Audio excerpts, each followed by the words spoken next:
ইতিহাসের পাতায় এমন কিছু কলঙ্কিত অধ্যায় থাকে যা বিশ্বের তথাকথিত পরাশক্তিরাও চিরতরে মুছে ফেলতে চায়। আজ আমরা ফিরে যাব 1980 সালের 24শে এপ্রিলের সেই অভিশপ্ত কালরাতে, যখন ইরানের মরুভূমিতে ধূলিঝড়ে ধূলিসাৎ হয়ে গিয়েছিল মার্কিন দম্ভ। তেহরানে জিম্মি থাকা 52 জন আমেরিকানকে উদ্ধার করতে পেন্টাগন সাজিয়েছিল ইতিহাসের অন্যতম জটিল, ব্যয়বহুল এবং গোপন এক সমর পরিকল্পনা, যার নাম দেওয়া হয়েছিল অপারেশন ঈগল ক্ল।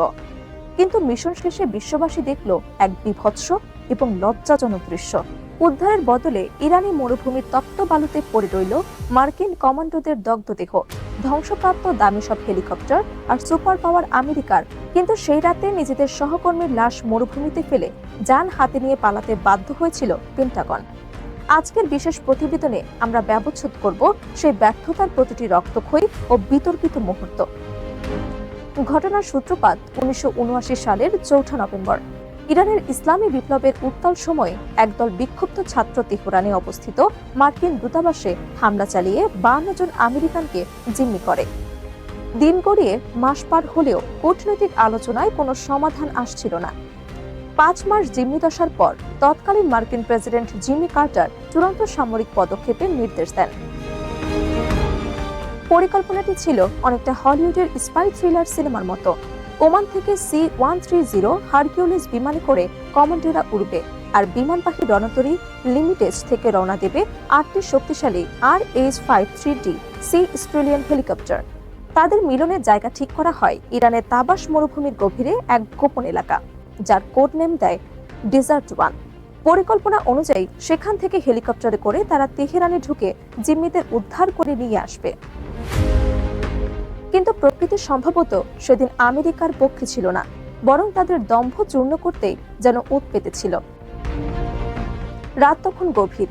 ওমান এবং মার্কিন রণতরী থেকে কমান্ডো এবং হেলিকপ্টারগুলো রওনা দিয়েছে, কিন্তু ইরান সীমান্তে ঢোকার পরেই মার্কিন পাইলটরা এক প্রলয়ঙ্করী ঘূর্ণিঝড় বা হাবুবের মুখে পড়ে। আধুনিক রাডারকে ফাঁকি দিতে পারলেও এই প্রাকৃতিক দুর্যোগের কাছে হার মানল মার্কিন প্রযুক্তি। ধুলোর কারণে কিছুই দেখা যাচ্ছিল না। একে একে 3টি হেলিকপ্টার যান্ত্রিক গোলযোগে অকেজো হয়ে পড়ে। নিয়ম অনুযায়ী মিশন সফল করতে অন্তত 6টি সচল হেলিকপ্টার প্রয়োজন ছিল, কিন্তু হাতে রইল মাত্র 5টি।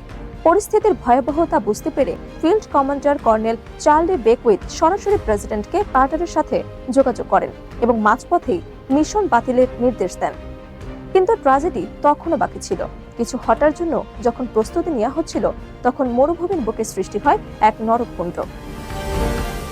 একটি C-130 বিমানে জ্বালানি ভরার সময় একটি হেলিকপ্টার নিয়ন্ত্রণ হারিয়ে সজোরে বিমানটির উপর আছড়ে পড়ে। মুহূর্তের মধ্যেই মরুভূমির বুক চিরে আকাশ ছোঁয়া আগুনের লেলিহান শিখা জ্বলে ওঠে।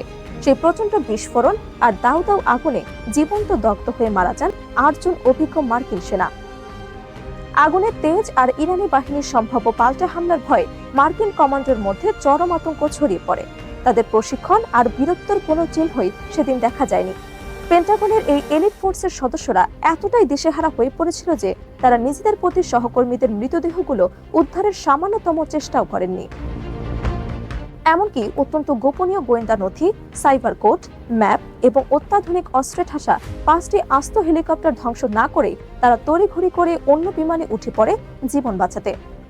পেন্টাগন যখন ওয়াশিংটনের প্রেসিডেন্টকে পরাজয়ের খবর দিচ্ছে, তখন তেহরানের উপকণ্ঠে ইরানি সেনারা উল্লাসে মেতে ওঠে।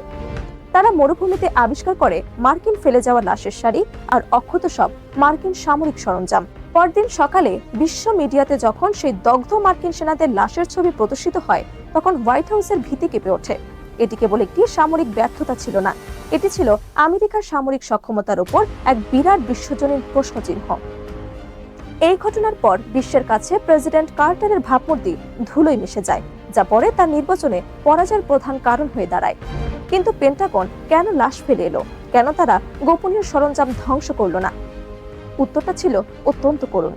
চরম বিশৃঙ্খলা, কমান্ডের অভাব, পলায়নপর মনোবৃত্তি। এলিট ডেল্টা ফোর্স এবং মেরিন সেনাদের মধ্যে সেই রাতে কোনো রেডিও যোগাযোগ পর্যন্ত কাজ করছিল না। সেই রাতের কাপুরুষোচিত পলায়নের গ্লানি আজও আধুনিক সামরিক ইতিহাসের এক কলঙ্কিত পাঠ। পেন্টাগন পরবর্তীতে অনেক সাফাই দেওয়ার চেষ্টা করলেও মরুভূমির সেই দগ্ধ কঙ্কালগুলো আজও চিৎকার করে আমেরিকার সেই চরম ব্যর্থতার কথা জানান দেয়।